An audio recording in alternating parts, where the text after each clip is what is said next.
The signature line on my father's trust document is 11 words long. I read it 4 times before I understood what it meant. Then I closed the folder, thanked the attorney for his time, and drove to my office instead of home because I needed somewhere with a locked door. My parents left me nothing. My cousin Dana got the house, the accounts, the ring my mother wore for 41 years. That's the story you think you're about to hear, the one where the good daughter gets erased and the golden niece gets crowned. Welcome back to Calm Revenge Tales, the channel where quiet people keep the receipts and family learns that boundaries have a price. If stories about dignity, documents, and consequences are your thing, drop a comment and subscribe, because this one has a second document nobody in that room knew existed. I'm a forensic accountant. Have been for 14 years.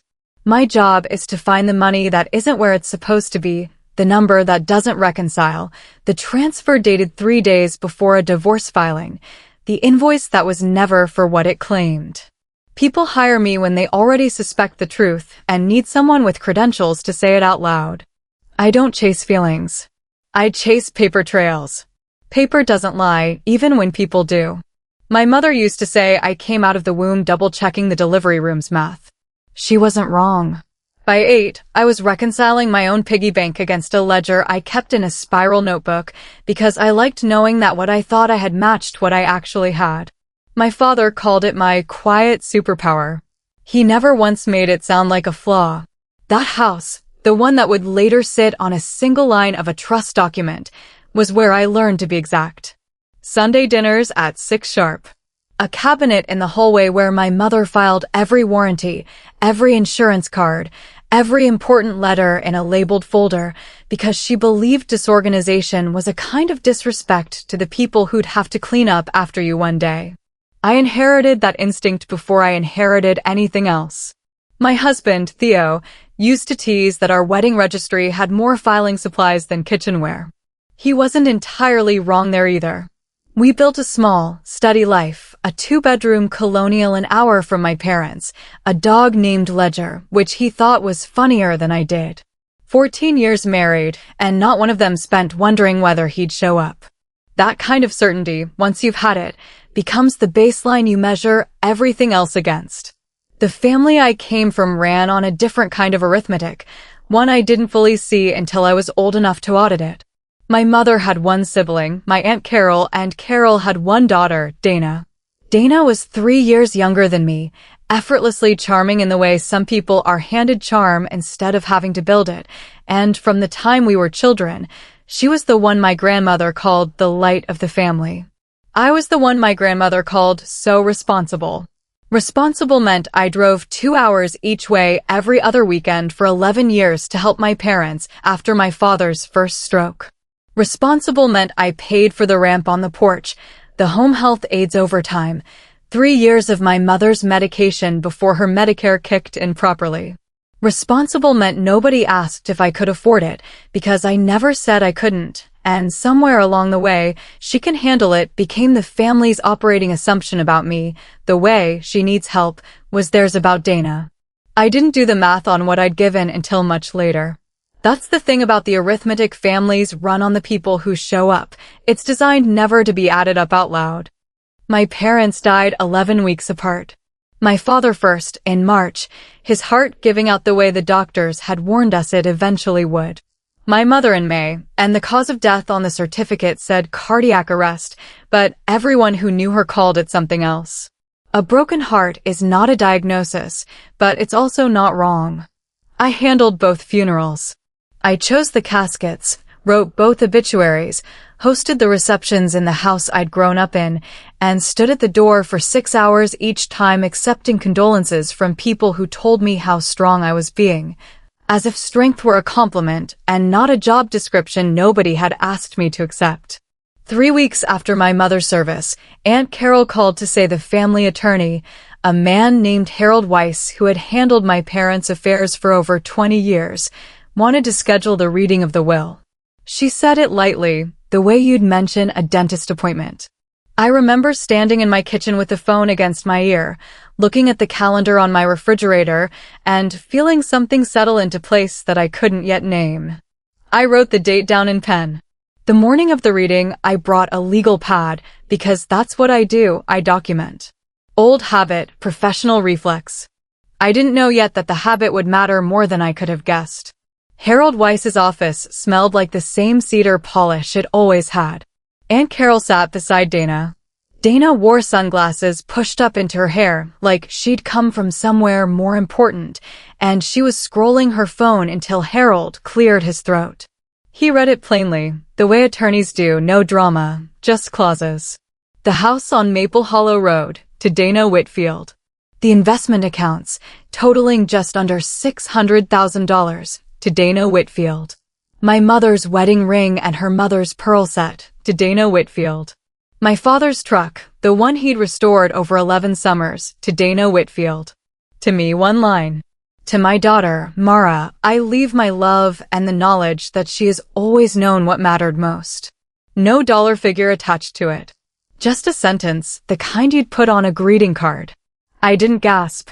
I didn't ask Harold to repeat himself. I picked up my pen and I wrote down the time, 10:47 a.m., because some part of me that had been trained for 14 years to record the moment the numbers stop adding up did exactly what it was built to do, even while the rest of me was still catching up to what had just happened. Aunt Carol reached over and squeezed my hand. Your mother knew you'd understand, she said. You've always been the strong one. Dana needed this more. I looked at her hand on mine and I said, of course. 2 words.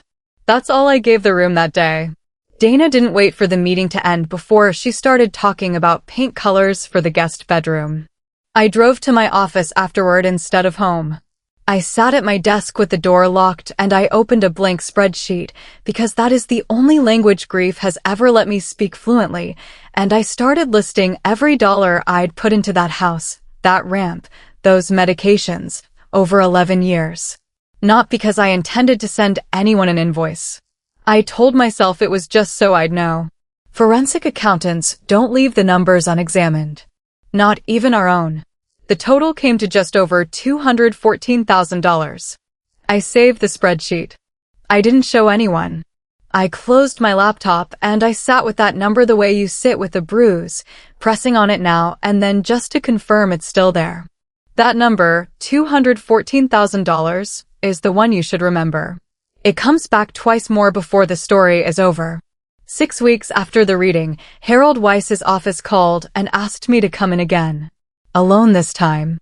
I assumed it was paperwork, signatures, formalities, the administrative tail end of a will already settled. I brought my legal pad again. I always bring my legal pad.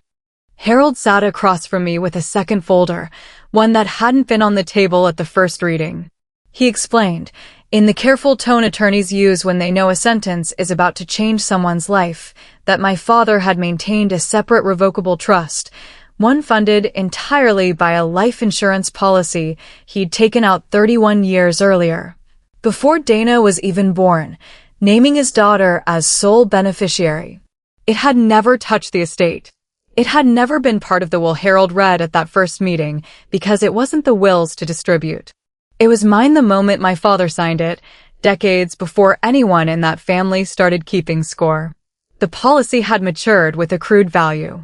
Harold read me the number, and I asked him to repeat it because it is very rare that I ask anyone to repeat a number to me twice. $890,000. I sat very still. I did not cry in that office. I wrote the figure on my legal pad, underlined it once, and asked Harold the only question that mattered to me in that moment. Did anyone else know about this? No one, he said. Your father set it up privately. He told me once, years ago, that he didn't want it discussed at family gatherings. His words were, some things you don't put on the table until they matter. Then Harold slid a second item across the desk, an envelope, sealed, my name written on the front in my mother's handwriting. She'd left it with Harold the year before she died, to be given to me only after both her affairs and my father's were finalized. Inside was 1 page. I read it 3 times before I could fold it back up. Mara, your father and I gave your cousin the things that could be seen, because Carol needed to see us give them, and we were tired of the asking. We gave you the thing that couldn't be taken back. You were never the one we worried about providing for. You were the one we trusted to understand why. I love you. Don't waste this proving anything to anyone. Mom. One line from that letter is the kind of thing people write down and keep in their wallets. We gave you the thing that couldn't be taken back. I didn't cry reading it. I folded it along its existing creases and put it in my bag, and I understood, sitting in that office, that my mother had done the one thing she always did best. She'd filed the important thing where nobody would think to look, and labeled it for exactly the person who needed to find it. I read both documents 3 more times each before I left Harold's office that day. I didn't call anyone. I didn't act. I went home, sat at my kitchen table across from Theo, and told him everything in the flattest voice I owned. He listened the way he always does, fully, without interrupting, and when I finished, he asked me one question. What do you want to do with it? Nothing yet, I told him. I want to see what they do first. It took 11 days. Dana called on a Tuesday evening, her voice doing the warm cousin register she used when she wanted something. She was renovating the kitchen at Maple Hollow, my mother's kitchen, the one with the cabinet full of labeled folders, and the contractor had come back $40,000 over the original quote. Family should help family, she said. Aunt Carol thought maybe you could front it since, you're the one who's good with money. I asked her one quiet question. Which folder did you use for the receipts? There was a pause on the line, the kind where someone recalibrates. What? My mother kept a folder for every renovation on that house. Labeled, dated. I'm asking which one you're using for this one. I already knew the answer. She hadn't kept any folder at all. She hadn't even known there was a system to keep. She laughed it off, said something about me being so particular, and changed the subject to whether I'd consider just a small loan between us. I told her I'd think about it. I did not tell her what I was thinking about.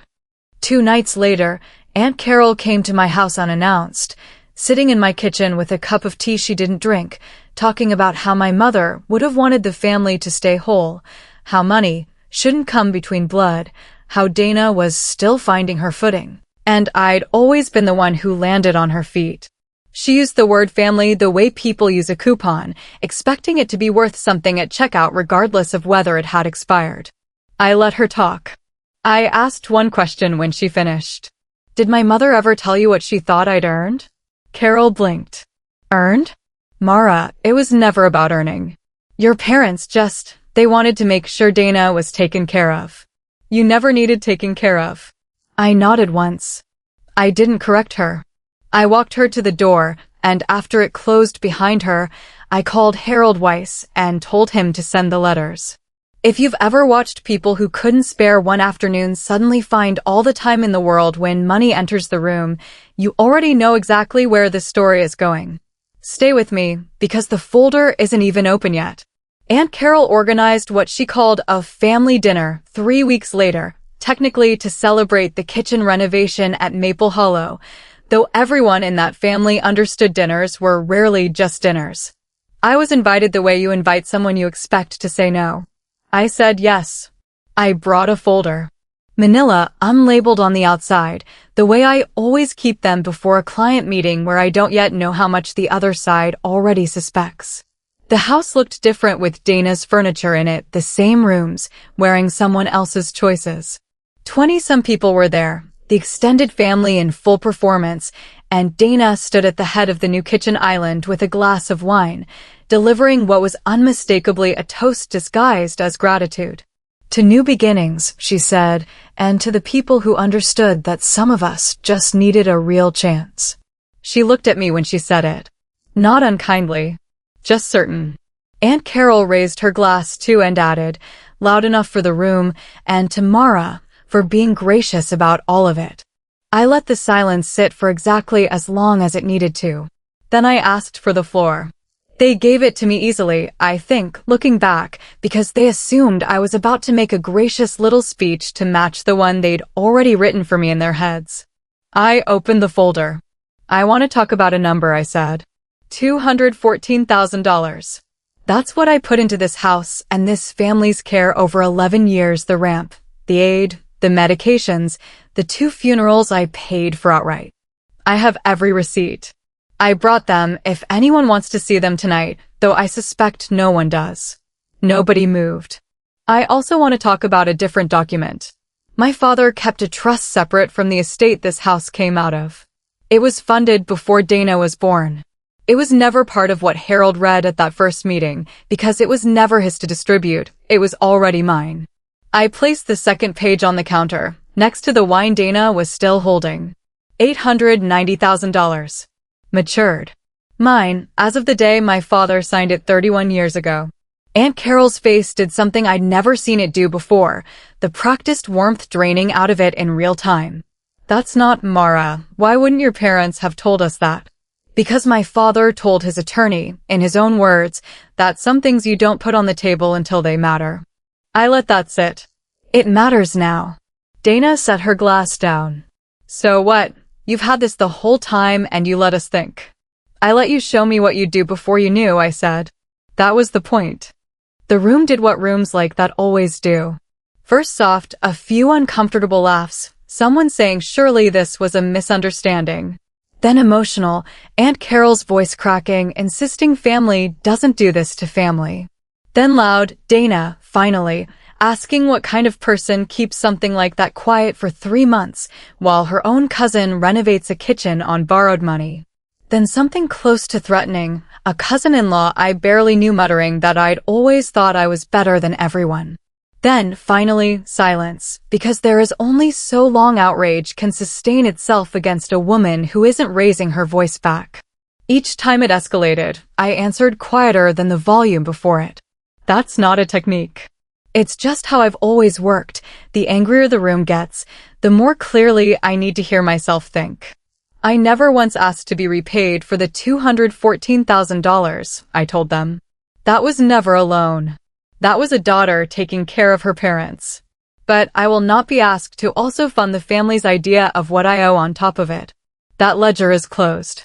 Then I took the last item out of the folder and laid it on the counter, beside the receipts and the trust document.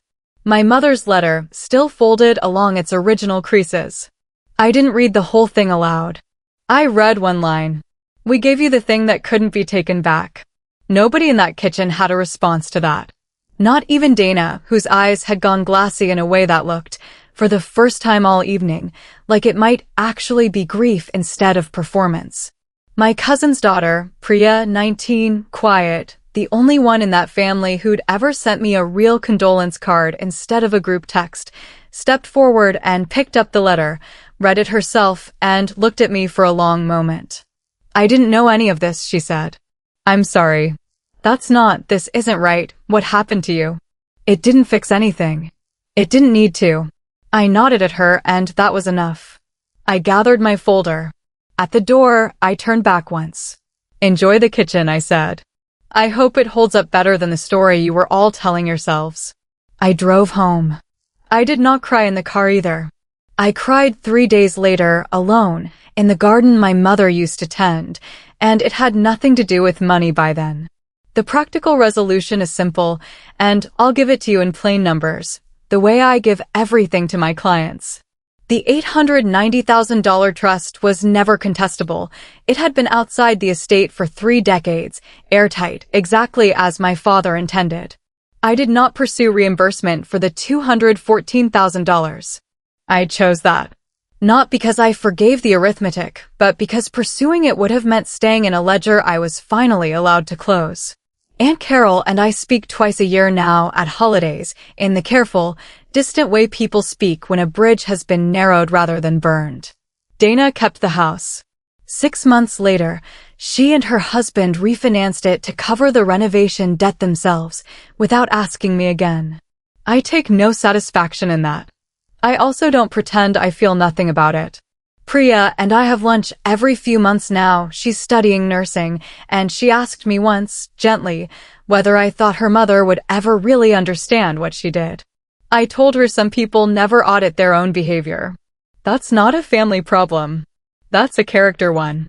My mother's letter lives in a frame in my home office now, not hidden in a drawer, not tucked in a folder, visible on the wall across from my desk, where I can see it every time I look up from a client's numbers.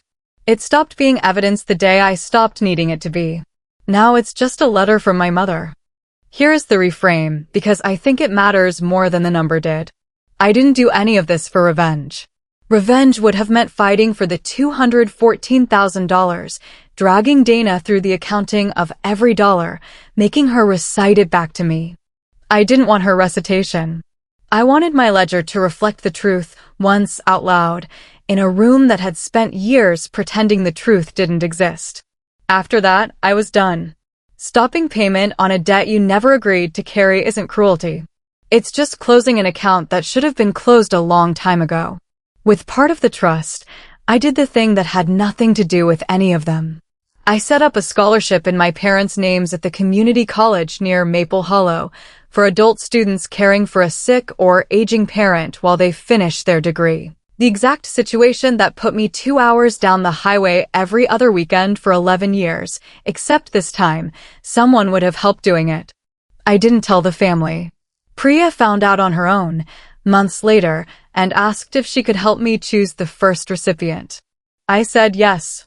My mother spent her whole life filing things where the right person would find them when it mattered, and never a moment before. I think I finally understand that she wasn't just talking about a trust. Being the one who's trusted to understand isn't a consolation prize. It's the only inheritance that was ever actually going to hold up. If this reminded you that quiet people keep the receipts and that boundaries are allowed even with blood, take that as your sign. Update what needs updating. Tell someone who needs to hear it. Drop a comment, hit subscribe, and I'll see you in the next one.